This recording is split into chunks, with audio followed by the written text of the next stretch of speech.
Governor Wes Moore has repeatedly promised transparency in his administration.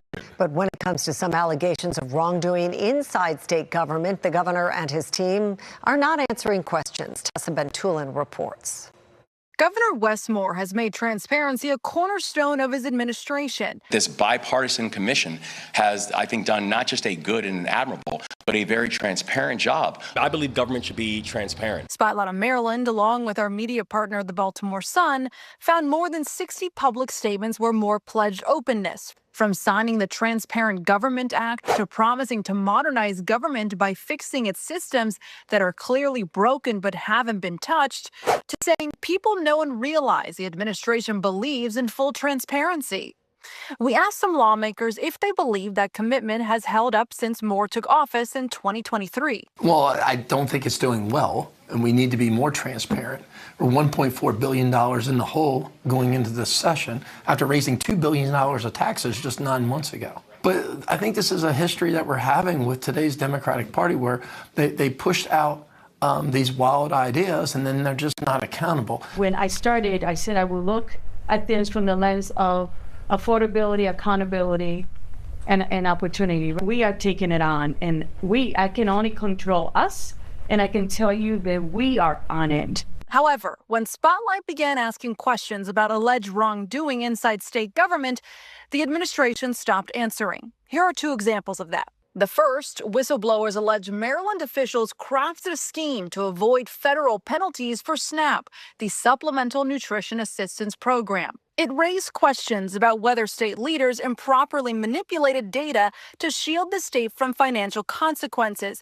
Moore denied the allegations and said an investigation would be made public, but his office has not responded to repeated requests from Spotlight on Maryland for details on that investigation. The second example, another Spotlight investigation that centers on a Department of Human Services employee who billed taxpayers $400 for massages.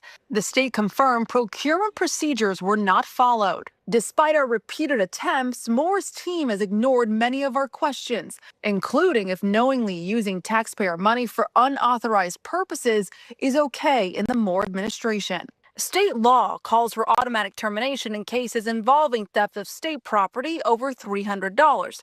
Republican House Minority Leader Jason Buckle says the employee took taxpayer dollars for an indefensible expense. What does that mean, theft of state property of a value greater than $300? You know, I think that it's a little ambiguous, but a common sense reading of it would imply that if you're defrauding people of taxpayer dollars, if you're spending money of taxpayer dollars to obtain a service or a good that's outside of the scope of your employment, to me, that would qualify for the grounds for dismissal under that statute. We asked Speaker Pena Melnick on a separate occasion whether termination should be on the table. Should that person still be employed by the state, knowing that they misused taxpayer dollars?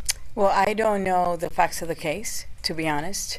I know that if having been a lawyer, if someone has been found guilty, right, then you have the facts and that person, will be sentenced or punished, right? So I know that we have things in place in government to do that. When pressed further, the speaker cut the interview short. We have to go to committee. That means that the witnesses are waiting for us. I don't mean to be rude. Just this week, Spotlight on Maryland was not included in an email about a recent press availability that was held by Governor Moore, an event where other media outlets were only sent a message 20 minutes in advance of its starting. We asked Moore's team why we were excluded. They said the governor routinely avails himself to reporters every week, including Spotlight on Maryland. We make his availability and events well known in advance. Spotlight also wanted to know why Moore's team refuses to respond to questions across multiple issues, and how does it square with the administration's repeated promises of transparency. In response, the governor's office explains, "We know that your organization in particular seems focused on a particular definition of transparency. Do you always include the facts presented to you, even if they contradict a given hypothesis? We ask because the insistence that we are not transparent does not accord to the facts. Since January 1st, the governor has done over 80 interviews, more than events, and we have answered hundreds of inquiries.